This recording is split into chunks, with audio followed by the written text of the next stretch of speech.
There's been more fighting overnight in Sudan, where rival forces remain locked in a power struggle despite international calls for a ceasefire.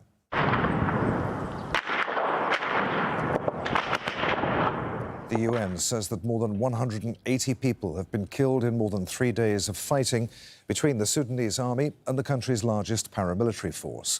A further 1,800 have been injured in the violence in the capital Khartoum and other cities.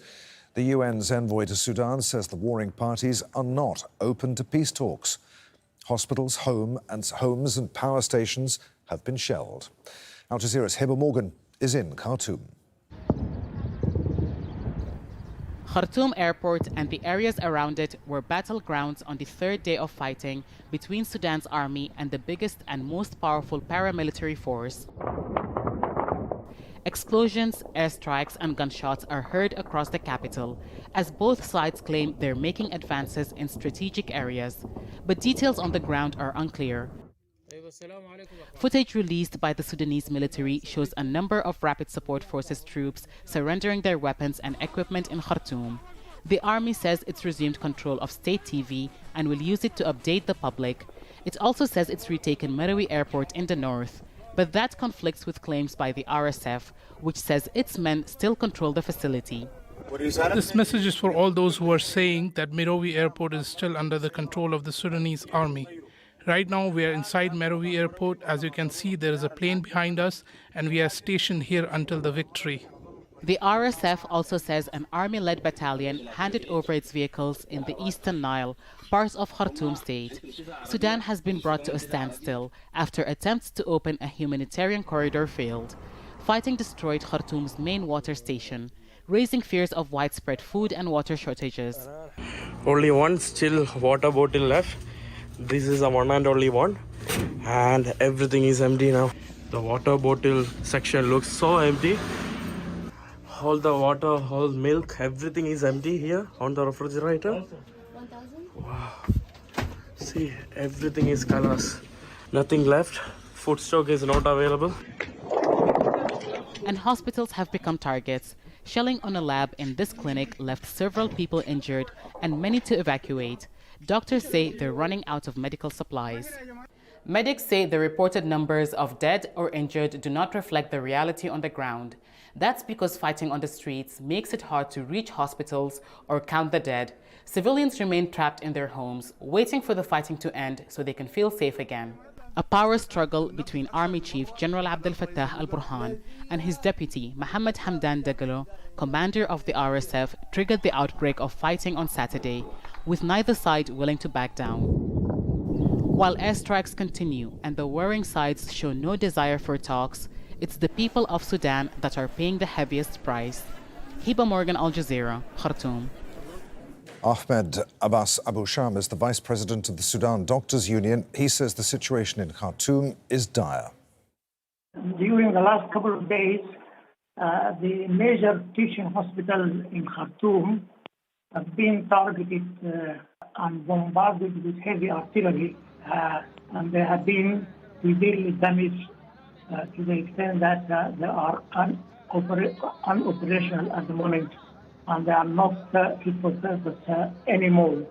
Besides that, the remaining hospitals are also dormant and non-functioning because the electricity power has been cut and the water supply has been curtailed. So virtually all the medical institutions in Khartoum are non-functioning at the moment because the doctors and the other medical personnel could not reach the hospitals or other medical centers because the major bridge on the River Nile has been blocked by the military personnel.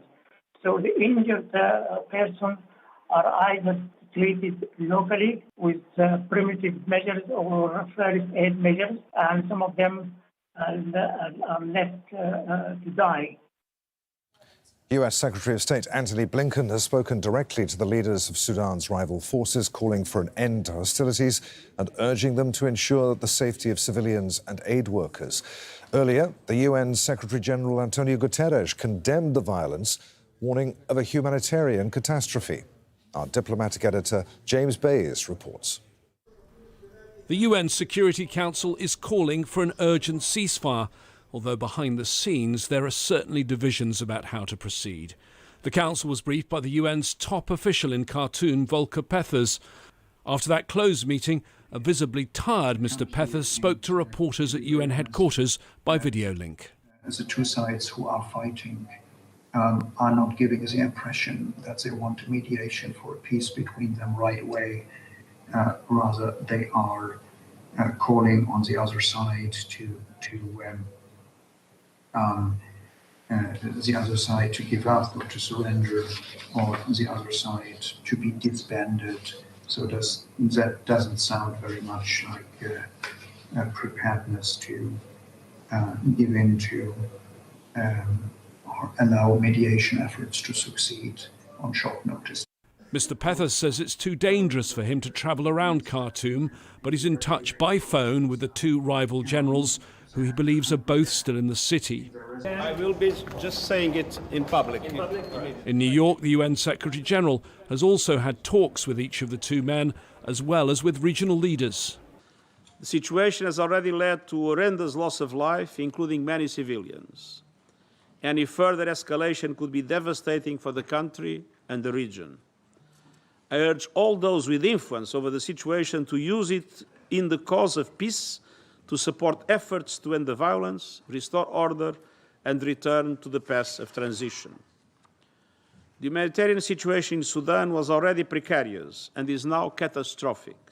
The African Union's call for an immediate ceasefire by the two parties. The three African countries on the Security Council have called for Sudan's airspace to be reopened so that mediators can travel there. The IGAD group of regional countries wants to dispatch a delegation. The Peace and Security Council of the African Union are planning a field mission, and the chairperson of the African Union, Moussa Faki, wants to go to Khartoum to mediate. But for now, Sudan's borders are closed, and in recent days the airport has been a battlefield. For now, the UN believes its best hope is to expand its humanitarian pauses and eventually turn them into a durable ceasefire. James Bays, Al Jazeera of the United Nations.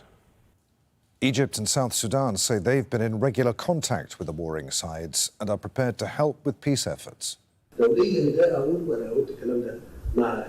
If I had a message to deliver, and I have said this to President Salva Kiir of South Sudan, we are both ready to play a mediation role between our brothers in Sudan in order to reach a truce. This is still going on, and we have endless calls between the Sudanese armed forces and the rapid support forces. We are in constant contact with them to encourage them on a ceasefire, an end to the bloodshed of the Sudanese people, and reaching negotiations that leads to restoring stability once again.